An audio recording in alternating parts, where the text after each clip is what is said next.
welcome.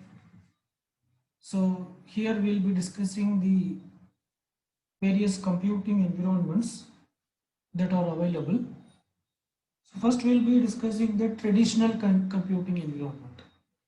The traditional computing environment, it includes the standalone general purpose computer, normally which is connected through a LAN in an office setup. Okay, and also it includes something like a portal which is used to access the internet. So you can assume the web browser as a portal. So web browser is a portal through which we are accessing the internet or any other maybe any other intranet based system. Okay? And also the traditional computing environments includes thin clients. Thin clients are basically network computers, and these computers has very limited resources. So what they will do in the sense, they will connect with some powerful servers, and those servers will do most of the job. They will be the user will be just using the thin client as an interface through which he will be connected to a powerful server. And also there are mobile computers like laptops, which is movable, which can be interconnected via wireless networks. And most of these computers, even home computers, uses firewalls. So this is how a traditional computing environment look like. Okay.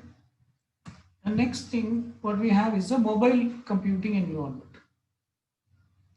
So the mobile computing environment refers to the computing environment provided by smartphones or tabs. So nowadays, uh, we have smartphones with a lot of functionality, and how it is different from a traditional laptop. Okay, so how it is different in the sense, in a mobile phone it has more additional features which is generally not available in a laptop. Say it has a GPS, okay, global positioning system. It has a chip or a sensor for positioning. So by which the server can identify where you are currently located, and it can help you to guide through different locations. And also it includes an accelerometer, so by which you can orient the mobile phone in different direction. And also it is used for playing games and for different activities. Okay, so and also it may include gyroscope, which is used to which is used to detect the velocity at which you are moving. Okay, so these are the typical features which is not available in a normal traditional laptop or a computer, which is available in the smartphone. Okay, so the application which is running in the mobile phones take take advantage of these features. And by taking advantages of these features, it provides an it tries to provide an augmented reality environment. Okay, so augment means it adds some value to the reality, and it provides, say for example, you are able to see Google Map, so that is the augmented reality. So reality is road, but you are seeing the logical version of that in your mobile phone. Okay, and it uses protocols like IEEE 802.11 and other protocols for communication. So currently we have two famous operating systems which is working on mobile phones. One is the iOS for Apple phones. The other one is the Android for most of the other manufacturers. It is powered by Android operating system. So this is a brief view of the computing environment provided in mobile devices. Then we have distributed computing environment. Okay. So basically a distributed computing environment, basically it refers to a networked computer. Okay. And these computers may be of heterogeneous in nature. Okay. And the commonly used protocol is TCP/IP protocol, transmission control protocol, and internet protocol. So these environment may be of different types like LAN, WAN, MAN, and PAN. Okay. So LAN means local area network, which is limited within a particular room. So if there are 10 computers, if they are interconnected in a room, then that is called as a LAN.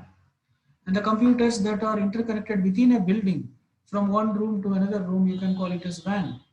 The computers that are interconnected from one building to another building may be separated by few few kilometers, which is called as metropolitan area network. Okay, and computers which are separated by large distances by more than several kilometers can be called as personal area network. Okay, so these computers will use a special operating system which is called as network operating system. Okay, so it may have the client version and also server version. So server computer will be running a network server operating system, and the client system will be running network client operating system. Okay, and like this the communication happens between these computers. So next is we have computing environment with client server architecture. So in a client server architecture, one system will act as a server, and the other system will act as a client. Okay. So here what happens in the sense, the client may place request. So the each of the client may request some service, and the server may provide that service. Okay. So it may maintain different types of server. For example, there may be a compute server which is used to perform a computationally intensive task. So if any of the client want to perform a very computationally intensive task, then that it will submit to the server, and server will complete it and it will return back. Similarly, it may also maintain a file server which is used to which will which will maintain a huge collection of files, and if any client want any files to be accessed, it will place a request and the server will provide that file. Okay. So like that there may be different types of servers, and the client may request any of the server for providing the particular service. Such an environment is called as client server environment. The next environment is called as peer-to-peer environment. In a peer-to-peer environment, we will not have anything like a client and a server. Every computer will be considered as equal peers, and every computer may act as a server or a client depending on the requirement. The peer-to-peer network may work in two style. The style one is how the style one works in the sense, there will be a central lookup service. Whenever a client joins a network, it should register to the central lookup service. Okay, say a client wants to join, then what it will do is it will just register to the central lookup service. How it will register in the sense, it will register like what type of service it can provide. This is a client, it is joining, and it says to the central lookup service that I can provide so and so service. Okay, like that every client will join a network. Now say if this client wants some service, then it will just refer to the central lookup service, and it will see which client can provide whatever the service it is looking for. So if it identifies that some particular client, say this client can provide that service, then it will place a request to this particular client. I want this service. Then that particular client will now act as a server, and it will provide that service. Okay, so this type of model is called, this type of model basically it uses a central lookup service. There is another style in which the peer-to-peer network can function. In that case, there will not be any central lookup service. Client can just join a network, and whenever it wants a service, it will just broadcast a message. If it wants a service, it will just broadcast a message. When a message is broadcasted, it will reach to all the clients. So it will just broadcast a message stating that I need this service. So the client, what it will do in the sense, it will broadcast a message to all the other clients stating that I need so and so service. Who can provide that? So whoever can provide that service, they will reply back. Okay? So they will reply back. So for example, if this client can provide, then it will reply back. So then this client will act as a server and it will provide that service to this client. So this type of system is called as peer-to-peer system. One example of peer-to-peer system is Skype, where the video can be transmitted using the protocol VoIP, voice over IP. Any client can can communicate with anybody else. Okay, so right. So this is how peer-to-peer environment works. The next is we have virtualization. Okay, so virtualization allows operating systems to run application within another operating system. That is, one operating system can run another operating system.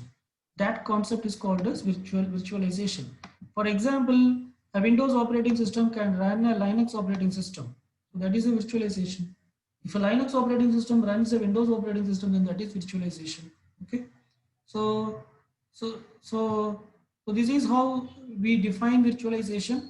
The OS natively compiled for a CPU running guest OS also natively compiled. Okay, so natively compiled in the sense, say for example, your computer is running Windows operating system, which is compiled for a particular processor, and if that compiler is also running another operating system as a guest operating system, uh, then you can call it as virtualization. Okay? And normally virtualization, uh, all virtual softwares are maintained by a software called VMware. Okay? Uh, virtual machine manager. Okay, this software will take care of virtualization. There is a related concept of virtualization which is called as emulation. What is emulation? Emulation is used when the source CPU type is different from the target CPU type. What does it mean? Say for example, initially Apple is using IBM's PowerPC processor. Okay, Apple is using IBM's PowerPC processor for its computer. Later it switched to x86 processor. Later it switched to x86 processor. Now the operating system is compiled for this particular PowerPC processor. It is not compiled for Intel x86 processor. Okay, so so Apple, what it does in the sense, it created a software which is called as Rosetta.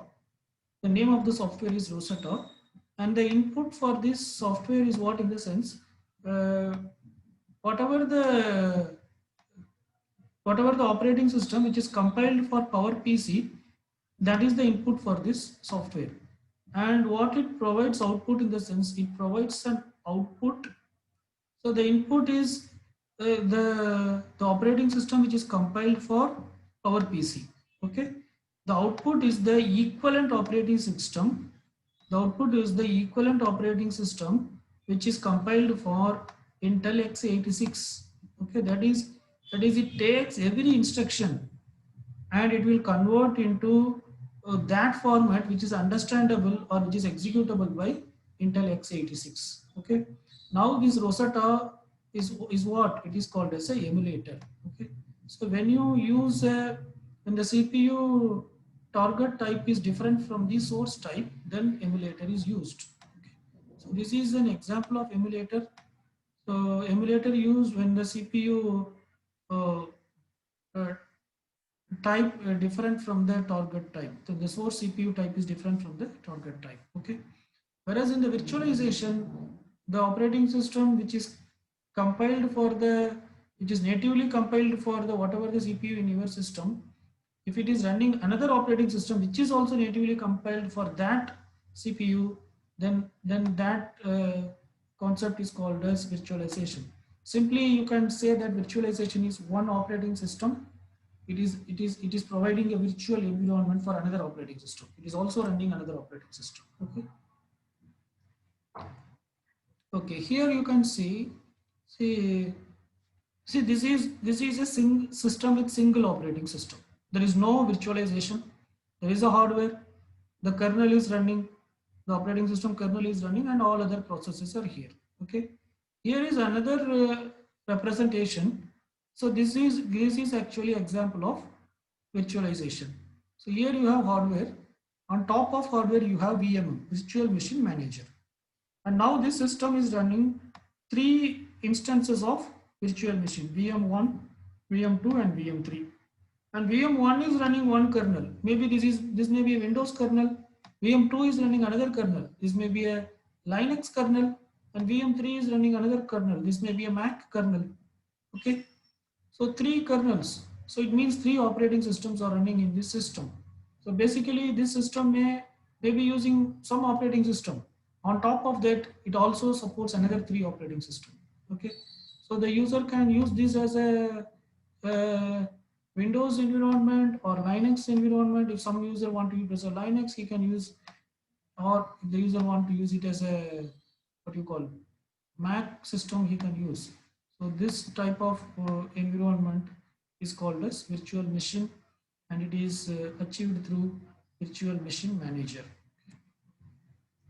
The next is a cloud environment. So cloud is also an extension of virtualization. Cloud is also one form of virtualization.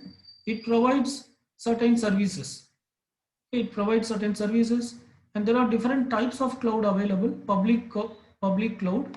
So public cloud means it is available via internet for anyone. Anybody can purchase space in a public cloud by paying money. Private cloud is a cloud which is maintained and run by a particular company. It is not for public. A particular company is using that. Hybrid cloud is it's a combination of both public and private. There is some part it keeps private for its own organization. The other part is public, which can be purchased by others. And these are the services provided by the cloud computing, cloud environment. Okay, it may provide software as a service. Okay, that is through the cloud, some client may avail some software as a service. For example, it may be a word processor, or it may be a, what do you call, it may be a graphics application, or any software which currently the user is not having. They can use it via cloud by paying some amount. Platform as a service. Here the client may use the entire software stack via internet through the cloud. For example, is a database server. So I don't have an Oracle database server, but I want to use it. Then I can purchase, I want for 10 days. Then I can purchase through the feature called platform as a service by paying some amount for some cloud service provider. Then infrastructure as a service. Here the user can purchase storage space, or even uh, high-speed processors. Say for example, I want to store huge amount of data for 1 month or 2 months, but I don't have sufficient devices. Then I can use the cloud service of called IaaS, infrastructure as a service, and I can pay some money to a cloud service provider, and I can get some space where I can store this information. Okay. So Google is the best example of cloud. For example, in Google Drive, we are storing. Okay, so that provides a storage service, which is an example for infrastructure as a service. And Google provides Google Docs, Google Sheets, Google Forms. All these are examples of software as a service for free of cost. Okay, and also okay, so like that. So these are some examples of cloud. Okay, right. So here is a, this picture represents how cloud computing works with IaaS, infrastructure as a service. So here you can see this is a cloud environment. There is a cloud management service. It maintains different devices. It has many virtual machines. It has a lot of storage, and there is some load balancing mechanism, and there is a firewall, and this is the customer interface part. This is also connected with the firewall, here the user request any service. For example, the user request storage, then the request come through customer interface to the cloud management, and then the cloud management will provide certain amount of storage, whatever he requests, depending on the pay, whatever the uh, cost involved, that will also taken care. Okay. Then we have real-time embedded systems environment, computing environment with real-time embedded system. So nowadays you can see most of the devices comes with a processor. For example, if you purchase a smart TV, it will have a processor. If you purchase a oven, microwave oven, it will have a processor. If you purchase a washing machine, it will have a processor. But all these processors are called as special purpose processors or embedded processors. That is, they are designed to they are designed to work for a specific task. They are designed to work for a specific task, and they run time constraint applications. Okay, so these sorry, and these applications, these processors, they run time constraint applications. That is, within the particular, within a given time, the task should be completed. Otherwise, it will lead to some mishap. Okay, so uh, basically the processors or controllers running on these devices will get input from various sensors which are connected to the devices, and based on the sensor inputs, it will act upon. It will make some decisions, and it will accordingly uh, it will it will act, or it will create an output. Okay, so that's it about the various computing environments. So we have discussed different environments like traditional environment, mobile environment, distributed environment, client server environment, peer-to-peer environment, virtualization, and cloud computing, and real-time embedded systems environment. Okay, so the next topic is open source operating system. So this is, so we'll just finish with this. So there are different types of operating system. Like if you take Windows, Windows is a proprietary operating system of Microsoft. That is this. That is not an open source operating system. The code is not available. Okay, but so that is an example of closed source. Windows is an example of closed source operating system. Uh, but there are open source operating system available to counter the copyright protection and digital right management. So nowadays everybody says that if they create a software, they want to copyright it, or they want to register in digital right management. They don't want to share with anybody, because they feel that whatever the knowledge created by them, it may be used by others free of cost or without any effort. Okay, but there is another community which says that everything we will share. So which is mainly started by this particular community, Free Software Foundation, FSF, which is under GNU public licenses. Okay, so for example, Linux is an open source operating system. The source code of the Linux is available, and anybody can modify the source code and they can improve it. And that is the reason why Linux has improved to a larger extent, and it is now even at some places it is doing better than Windows operating system. Okay, so open source operating systems are one where the code is available and anybody can contribute for the development or for betterment. Fine, we'll stop here. Thank you.